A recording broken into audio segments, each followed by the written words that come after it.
Alright guys, so we're about to head out on this little road trip here. Cannot wait to get these Funko history items. Can't wait to get them home and show you guys exactly what you're able to pick up. A couple states down south from here.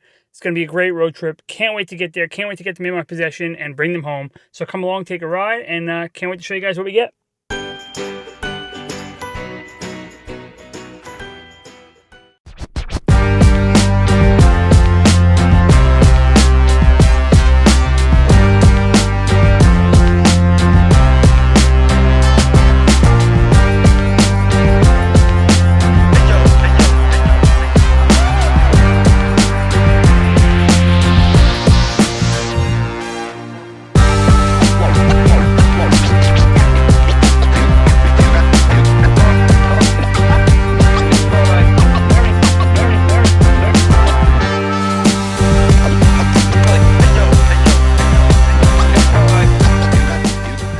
What's up guys, welcome back, and we are back here at home, and my god, that trip was even better than anticipated. I cannot believe how amazing that turned out. I went down to grab two major pieces of Funko history in my opinion, and it was so much more than that. I was able to grab a few more items, and the stories that I was given were just out of this world.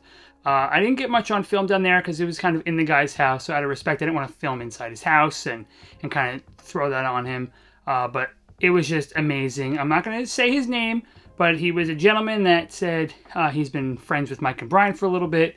He was one of the early distributors of Funko back in the early 2000s, and he just had so many cool items, and they were all packed away in boxes that looked just like this, just old school Funko boxes, just from the early days. Just look at the designs on these. This is awesome. And then inside he had so many goodies that I did not know about. He had some super rare Freddy wobblers. He had this one here, which is the Sea Monkey Freddy from San Diego Comic-Con, which is really cool. He had a couple other wobblers from different lines. He had a family and friends only 48-piece gold-suited Freddy wobbler.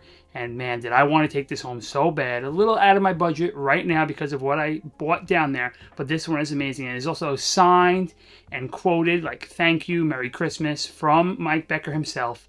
So this is really cool. Like I said, only 48 of these made, given out to family and friends. So this was a really cool piece to see. And then just so much more Funko that it was just amazing. And he was just telling me stories about the early days of Funko and how they were making wobblers and how they decided to come up with pops, talking about taking trips to Japan and seeing how the toys were there and how they were displayed and how they were, not super expensive for, vinyl figures. And Brian came back and sketched one out and said, I can make this for a great price for the consumer, put it in these boxes with windows to show off the pop, just like they do with toys over in Japan. Well, we can show off the figure so people could see exactly what they're buying, but inside this box, he sketched it out, and that's pretty much how pops are born. So just hearing that was amazing, and hearing all the other ins and outs of the toy business from back when Funko was starting was great.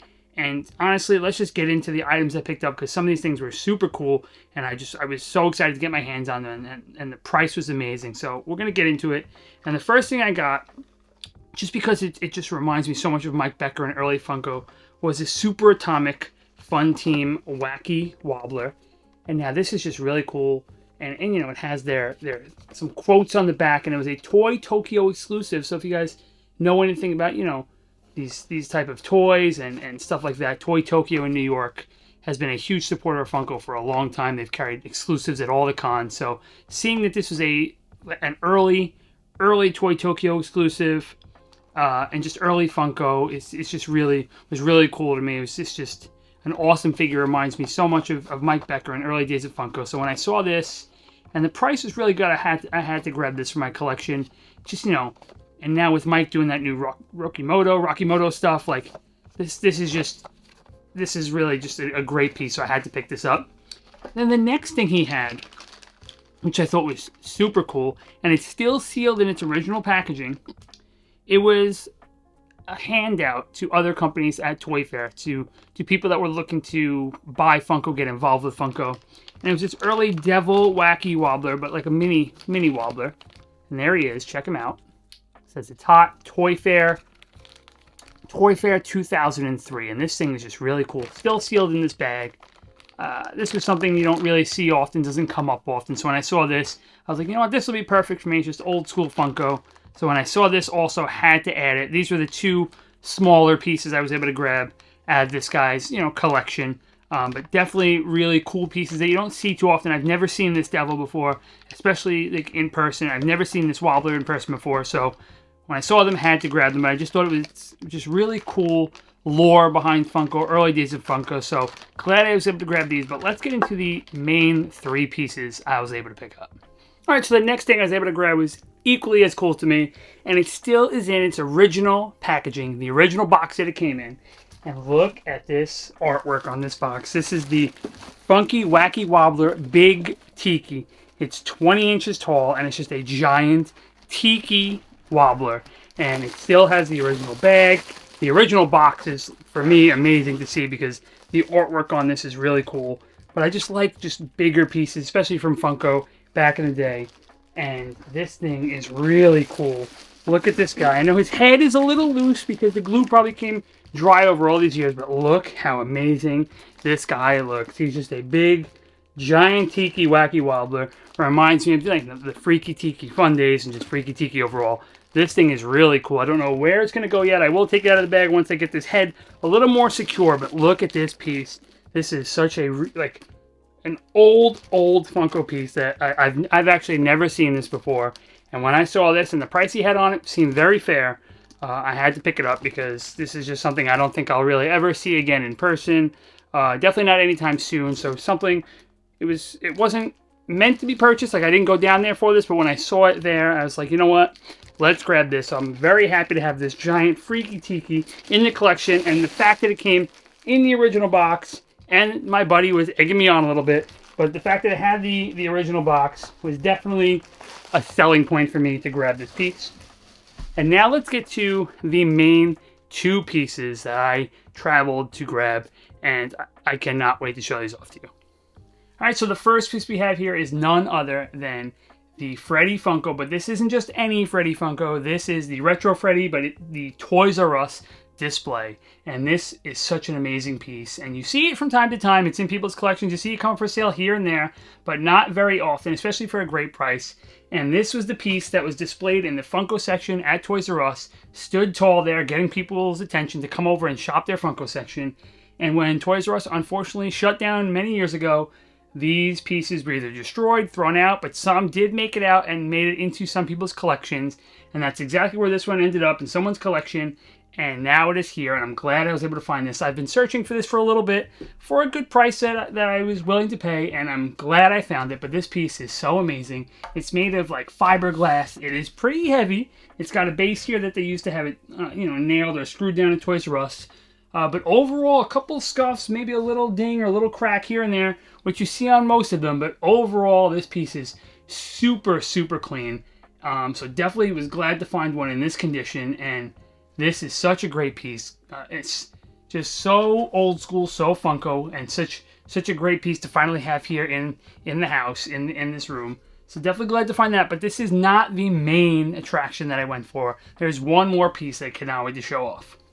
And here it is, the main piece that I traveled all that way for. This is the Retro Freddy, the 30-inch piece. And this is the Toy Fair Freddy Funko. This was the piece that was on display in 2014 at New York Toy Fair in Funko's booth. This was, just getting people that were looking to get invested in Funko, buy into Funko. This was on display at the booth, just showing off their mascot. He's got the little Toy Fair shirt on. There's other ones of these out there. There's Freddy as different characters, like Batman, the Joker. There's other ones that just have a pop logo on the shirt, mystery minis, all sorts of things like that. But the Toy Fair one, from what I'm told, there's only 10 of these made.